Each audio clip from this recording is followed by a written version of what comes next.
Hello, എല്ലാവർക്കും നമസ്കാരം. എൻ്റെ പുതിയ ചാനലിലേക്ക് എല്ലാവർക്കും സ്വാഗതം. ചാനലിൻ്റെ പേര് കൂട്ടുകാരൻ എന്നാണ്. ഞാനൊരു 3-4 കൊല്ലം മുമ്പാണ് ആദ്യമായിട്ടൊരു യൂട്യൂബ് ചാനൽ തുടങ്ങിയത്. ഈ യൂട്യൂബ് ചാനൽ ഇങ്ങനെ ചാനലുകൾ ഞാൻ കാണുമ്പോൾ ഞാൻ വിചാരിക്കും നമുക്കും ഒരു ചാനൽ ഇങ്ങനെ തുടങ്ങണം. അപ്പോൾ ആദ്യമായിട്ട് ഞാൻ ഒരു ചാനൽ തുടങ്ങി. ഞാനിപ്പോഴും ഓർക്കുന്നുണ്ട്. ചാനലിൽ ഈ ഇങ്ങനെ വീഡിയോ ഇല്ല, നമ്മൾ ഫോട്ടോസൊക്കെ വച്ചിട്ട് നമ്മൾ ബാക്ക്ഗ്രൗണ്ടിൽ നിന്ന് പറയുക. എൻ്റെ ആദ്യത്തെ വീഡിയോ എന്ന് പറഞ്ഞിട്ടുണ്ടെങ്കിൽ ഓജാ ബോർഡിനെ സംബന്ധിച്ചൊക്കെയാണ്. അപ്പോൾ അന്നത്തെ സമയത്ത് നമ്മൾ ചിന്തിച്ചുകൊണ്ടിരിക്കുന്നത് വെച്ച് കഴിഞ്ഞാൽ ആളുകൾ കൂടുതൽ കാണുന്ന ഒരു കണ്ടൻറ്റ് എന്ന് പറഞ്ഞിട്ടുണ്ടെങ്കിൽ ഇങ്ങനെയുള്ളതായിരിക്കും. അതായത് കുറച്ച് പേടിപ്പിക്കുന്ന സംഭവങ്ങൾ, അതുപോലെ ദുരൂഹതയുള്ള സംഭവങ്ങളോടാണല്ലോ ആളുകൾക്ക് കൂടുതൽ താല്പര്യം. അപ്പോൾ അങ്ങനെയുള്ള കുറച്ച് കാര്യങ്ങളൊക്കെയാണ് ഞാനിങ്ങനെ വീഡിയോ ചെയ്തുകൊണ്ടിരുന്നത്. അപ്പോൾ ഈ ഓജാ ബോർഡിനെ പറ്റി ആണ് ആദ്യമായിട്ട് ഞാൻ വീഡിയോ ചെയ്യുന്നത്. ഈ ഓജാ ബോർഡ് എന്ന് പറഞ്ഞിട്ടുണ്ടെങ്കിൽ എല്ലാവർക്കും ഭയങ്കര താല്പര്യമുള്ളൊരു വിഷയമാണിത്. പണ്ട് മുതൽ നമ്മൾ കേൾക്കുന്ന ഒരു വിഷയമാണ്, സിനിമയിലൂടെയും അല്ലാണ്ടൊക്കെ. അങ്ങനെ ഞാൻ ആദ്യം വീഡിയോ ചെയ്ത സമയത്ത് ഞാനിങ്ങനെ ഫോട്ടോസൊക്കെ നെറ്റിൽ നിന്ന് എടുത്തു. ഫോട്ടോസൊക്കെ എടുത്തിട്ട് ഓഡിയോ കൊടുക്കുക.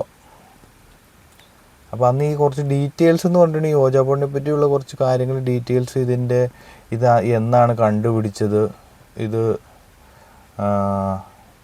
ഓരോരോ സംഭവങ്ങളൊക്കെ നമ്മൾ പറയണമല്ലോ. ഞാനിങ്ങനെ ഗൂഗിളിലൊക്കെ സെർച്ച് ചെയ്ത് കുറച്ച് ഡീറ്റെയിൽസൊക്കെ എടുത്ത് അങ്ങനെ ഒരു വീഡിയോ ചെയ്തു. അതിൻ്റെ അവസാനം ഇത് സയൻറ്റിഫിക്കായിട്ട് ഇതുവരെ ഓജാ ബോർഡ് എന്ന് പറഞ്ഞ സംഭവം സയൻറ്റിഫിക്കായിട്ട് പല ഡിബേറ്റുകളും കാര്യങ്ങളൊക്കെ നടത്തിയെങ്കിലും ഇത് തെളിയിക്കാൻ പറ്റിയിട്ടില്ല ഇതുവരെ. ഇത് ഇഡിയോമോട്ടോർ എഫക്റ്റ് എന്ന് പറഞ്ഞൊരു എഫക്റ്റ് മൂലമാണ് ഇതിൽ നമ്മൾ കരുക്കൾ നീക്കുന്നത് എന്നാണ് പറയുന്നത്. അതായത് ഓജാ ബോർഡ് ചെയ്യുന്ന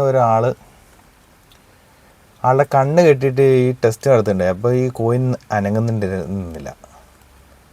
അതായത് നമ്മുടെ ഉപബോധ മനസ്സ് അറിയാണ്ട് തന്നെയാണ് ഈ കോയിൻ മൂവ് ചെയ്യിപ്പിക്കുന്നതെന്ന് പറയുന്നത്. അപ്പം അങ്ങനെയൊക്കെ പറഞ്ഞാൽ ഞാൻ ആദ്യം ഒരു വീഡിയോ ചെയ്തത്. പിന്നെ ഞാൻ ചെയ്തത് എന്തോ ജീവിതം സന്തുഷ്ടകരമാക്കാൻ വേണ്ടിയുള്ള 10 വഴികളോ അങ്ങനെയൊക്കെ ഒരു വീഡിയോ, അങ്ങനെ കുറച്ച് കാര്യങ്ങളൊക്കെ ഞാനിങ്ങനെ വീഡിയോ ചെയ്തുകൊണ്ടിരുന്നത്. അങ്ങനെ 3-4-5 വീഡിയോ ഒക്കെ ചെയ്തു. അന്ന് ഈ മൈക്കില്ല. നമ്മളപ്പോൾ ഈ ഹെഡ്സെറ്റില്ലേ, ഈ ഹെഡ്സെറ്റിൻ്റെ മൈക്കുണ്ടല്ലോ. അപ്പോൾ ഹെഡ്സെറ്റ് കുത്തിയിട്ട് ഇങ്ങനെ മൈക്കിൽ കൂടെ പറഞ്ഞിട്ടിരുന്നത്. അപ്പം ഞാനിങ്ങനെ 1-2 വീഡിയോ ചെയ്ത് കഴിഞ്ഞപ്പോൾ അതിനകത്തൊക്കെ കമൻറ്റൊക്കെ വരുന്നത്, ആശയം കൊള്ളാം പക്ഷേ എനർജി പോരാ. പിന്നെ ഒരു കമൻറ്റ് വന്നിട്ടുണ്ടെന്ന് വെച്ചിട്ടുണ്ടെങ്കിൽ, ബ്രോ നിങ്ങളുടെ ചാനലൊക്കെ കൊള്ളാം പക്ഷെ കുറച്ചുകൂടെ ഒച്ചത്തിൽ സംസാരിക്കണം. പിന്നെ പറഞ്ഞ സംഭവമൊക്കെ കൊള്ളാം പക്ഷേ ഇയാൾ വീഡിയോ ചെയ്യുമ്പോൾ വലിയ ബൂസ്റ്റോ പുഴുങ്ങിയ മുട്ടയൊക്കെ തിന്നിട്ടിരുന്ന് സംസാരിക്കണം. അതായത് ഒരു രീതിയിൽ എനർജി ഇല്ല. അങ്ങനെയൊക്കെ ആയിരുന്നു. അപ്പോൾ അങ്ങനെയൊക്കെ ചെയ്ത സമയത്ത് അന്ന് ജോലിക്കൊക്കെ പോയിക്കൊണ്ടിരിക്കുക. അത് കഴിഞ്ഞ് കുറച്ച് കഴിഞ്ഞപ്പോഴേക്കും നമ്മൾ ചാനലൊക്കെ മടുത്ത് നിർത്തിയിട്ട് പോയി. പിന്നെ കുറേ നാളിന് ശേഷം കഴിഞ്ഞ വർഷമാണ് വേറൊരു ചാനൽ തുടങ്ങിയത്. കഴിഞ്ഞ വർഷം ചാനൽ തുടങ്ങിക്കഴിഞ്ഞ സമയത്ത് അന്നിങ്ങനെ ഒരു ചാനൽ തുടങ്ങണം, വിഷയം ഒന്നും അങ്ങനെ തപ്പുന്നില്ല. കാര്യം എന്ന് വെച്ചിട്ടുണ്ടെങ്കിൽ ഒരൊറ്റ വിഷയമേ ഉള്ളൂ നമുക്ക് പിന്നെ സംസാരിക്കാൻ, അത് സിനിമയാണ്. കാരണം എന്ന് വെച്ചാൽ ഏറ്റവും കൂടുതൽ കാണുന്നത് സിനിമയാണ്. ഞാൻ മിക്ക സിനിമകളും കാണുന്നുണ്ട്. ഇപ്പോൾ ഇറങ്ങുന്ന മിക്ക പടങ്ങളും കണ്ടിട്ടുണ്ട്. ഇപ്പോൾ ലേറ്റസ്റ്റായിട്ട് തമിഴിലൊരു ബ്ലാസ്റ്റ് എന്ന് പറഞ്ഞൊരു മൂവി വന്നിട്ടുണ്ടായിരുന്നു. തിയേറ്റർ വാച്ചാട്ടോ പറയുന്നത്. പിന്നെ ദൃശ്യം 3, അങ്ങനെ ഒട്ടുമിക്ക പടങ്ങളെല്ലാം കാണുന്നുണ്ട്. മോളിവുഡ് ടൈപ്സ്, അതുപോലെ ഒത്തിരി പടങ്ങൾ കാണുന്നുണ്ട്. അപ്പോൾ അങ്ങനെ ഞാനൊരു സിനിമ ചാനൽ തുടങ്ങി, cinema review channel. Cinema review ആണല്ലോ, അശ്വന്ത് കോക്കിൻ്റെയൊക്കെ വീഡിയോ ഒക്കെ കണ്ടിട്ടാണ്. അപ്പോൾ അശ്വന്ത് കോക്കൊക്കെ പറയണ പോലെ അശ്വന്ത് കോക്കിനെയൊക്കെ കാണുമ്പോൾ നമ്മൾ ഈ സാധാരണക്കാർ സംസാരിക്കുന്ന പോലെയാണല്ലോ ഇവരൊക്കെ സംസാരിക്കുന്നത്. അതാണ് നമ്മൾ കൂടുതലും അങ്ങനെ ഒരു താല്പര്യം തോന്നുന്നത്. അശ്വന്ത് കോക്ക്, ചെകുത്താൻ, ഇങ്ങനെ കുറേ യൂട്യൂബേഴ്സ് ഉണ്ടല്ലോ, സാധാരണ രീതിയിൽ സംസാരിക്കുന്നു. ഒത്തിരി ആർട്ടിഫിഷ്യലായിട്ടൊന്നും സംസാരിക്കുന്നില്ല. അങ്ങനെയുള്ളവരുടെ ഈ വീഡിയോസൊക്കെയാണ് എനിക്കൊരു പ്രചോദനം എന്ന് ഞാൻ പറയാം. അങ്ങനെ ഞാൻ കുറച്ച് സിനിമയുടെയൊക്കെ റിവ്യൂ ചെയ്തെന്ന് വെച്ചിട്ടുണ്ടെങ്കിൽ ഞാൻ നിർമ്മലിൽ ജോലി ചെയ്തുകൊണ്ടിരിക്കുന്ന സമയത്താണ്. നിർമ്മലിൽ ഞാനൊരു 1.5 കൊല്ലത്തോളം സെയിൽസ്മാനായിട്ട് ജോലി ചെയ്യുമായിരുന്നു. ഞായറാഴ്ചയൊക്കെ ലീവ് ഉണ്ടാവും, അപ്പോൾ സിനിമ കാണാൻ പോകും. വീക്കെൻഡിൽ ആണല്ലോ ഒരു ദിവസം ലീവ് കിട്ടുമ്പോൾ നമ്മളത് സിനിമയാണ് ഇഷ്ടം. വേറെ ഏറ്റവും കൂടുതൽ സിനിമയാണ് കാണുന്നത്.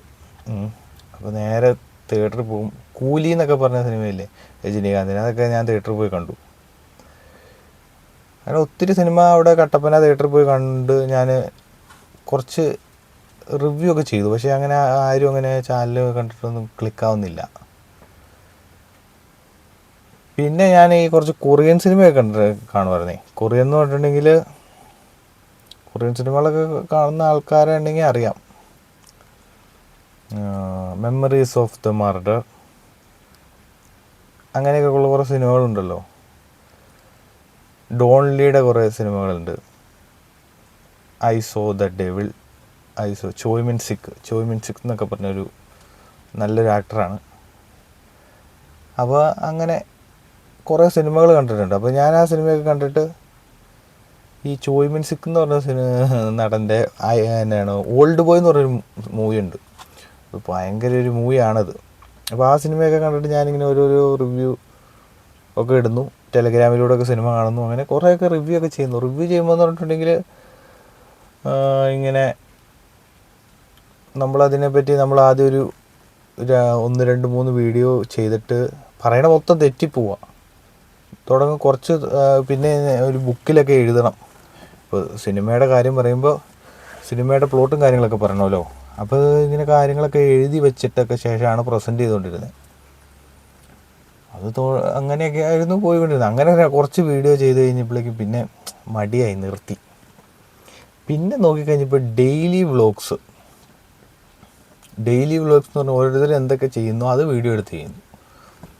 അത് കൊള്ളാമല്ലോ. അതാകുമ്പോൾ നമുക്ക് ഒത്തിരി ഇങ്ങനെ എഴുതും കാര്യങ്ങളൊന്നും ചെയ്യണ്ടല്ലോ എന്ന് ഓർത്തുണ്ട്. അങ്ങനെ കുറച്ച് ആൾ ചാനലിലൂടെ, അതായത് ഞാൻ രാവിലെ എണീക്കുന്നു, ജോലിക്ക് പോകുന്നു, എൻ്റെ ജോലി എന്താണ്, ഞാൻ പോകുന്ന സ്ഥലങ്ങളിലൊക്കെ വീഡിയോ എടുക്കുന്നു, അത് പോസ്റ്റ് ചെയ്യുന്നു. ഒരു 1K അങ്ങനെയൊക്കെ 1K ഒക്കെ ഉണ്ടായിരുന്നു. 1K ഒക്കെ വ്യൂവേഴ്സ് വന്നിട്ടുണ്ട്. അങ്ങനെ ഈ ജൂൺ മാസം ആയപ്പോൾ, കഴിഞ്ഞ വർഷം ജൂണിൽ തുടങ്ങിയ ചാനൽ ഈ ജൂൺ മാസം ആയി കഴിഞ്ഞപ്പോൾ മൊത്തം ഒരു 50 വീഡിയോ ഞാൻ ചെയ്തു. 36 സബ്സ്ക്രൈബേഴ്സ് ഉണ്ടായിരുന്നു. അപ്പോൾ ഇനി ആ വീഡിയോ കൊണ്ടല്ല ആ ചാനൽ കൊണ്ട് ഇനി ഒരു കാര്യമില്ല. വീണ്ടും ദയനീയ തോൽവി സമ്മതിച്ച് ആ ചാനലും ഞാൻ തന്നെ പൂട്ടി. 50 വീഡിയോ ഇട്ടിട്ട് 36 സബ്സ്ക്രൈബേഴ്സ് ഒരു വർഷം കൊണ്ട് എന്നാണ് വിചാരിക്കണം. പക്ഷേ തോൽവി സമ്മതിക്കാൻ ഞാൻ തയ്യാറല്ല. അപ്പം ഞാൻ പുതിയ ചാനലുമായിട്ട് വീണ്ടും വന്നിരിക്കുകയാണ്. നിരന്തരമായിട്ടുള്ള പരിശ്രമമാണ് വിജയത്തിന് അടിസ്ഥാനം എന്നാണ് ഞാൻ മനസ്സിലാക്കുന്നത്. അതാണ് ഈ ലോകത്ത് സംഭവിച്ചിട്ടുള്ളത്. ഒത്തിരി അധികം പ്രാവശ്യം ശ്രമിക്കുമ്പോഴാണ് നമുക്ക് ഒരു പ്രാവശ്യമെങ്കിലും സക്സസ് ആവാൻ പറ്റുള്ളൂ. സിനിമ പറയുന്ന ഒരു കടുവ തന്നെ 10 പ്രാവശ്യം ഇര പിടിക്കാൻ ശ്രമിക്കുമ്പോഴാണ് ഒരു പ്രാവശ്യം ഇരയെ കിട്ടുന്നതെന്നാണ് പറഞ്ഞത്. കടുവയാണോ സിംഹമാണോ? സിനിമ ഫഹദ് ഫാസിലിൻ്റെ സിനിമയാണ് കാർബൺ. ഒരു സിംഹം എന്നാണ് പറയുന്നതെന്ന് തോന്നുന്നു. അപ്പോൾ അതുപോലെ ഞാൻ പുതിയ ചാനലുമായിട്ട് വന്നിരിക്കുകയാണ്. അപ്പോൾ എല്ലാവരും കണ്ട് ഇഷ്ടപ്പെട്ട് കഴിഞ്ഞിട്ടുണ്ടെങ്കിൽ സപ്പോർട്ട് ചെയ്യുക.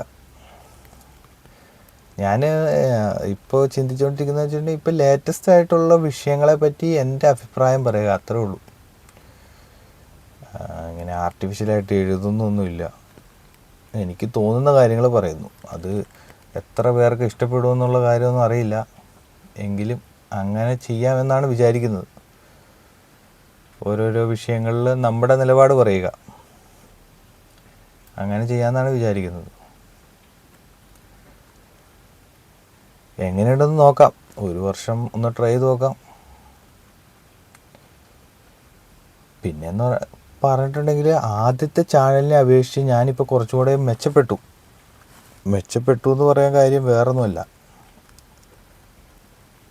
ഇപ്പം ഞാൻ ഇങ്ങനെയൊക്കെ വീഡിയോ ചെയ്യുന്നുണ്ടല്ലോ, ഇങ്ങനെ ഫേസ് ടു ഫേസ് ഒക്കെ വന്നിരുന്ന് വീഡിയോ കാര്യങ്ങളൊക്കെ ചെയ്യാനും സംസാരിക്കാനൊക്കെ ഞാൻ റെഡി ആയിട്ട് വരുന്നു. അപ്പോൾ ഞാൻ ഭാവിയിലാണെങ്കിലും രക്ഷപ്പെടുമായിരിക്കും എന്ന് പ്രതീക്ഷിക്കുന്നു.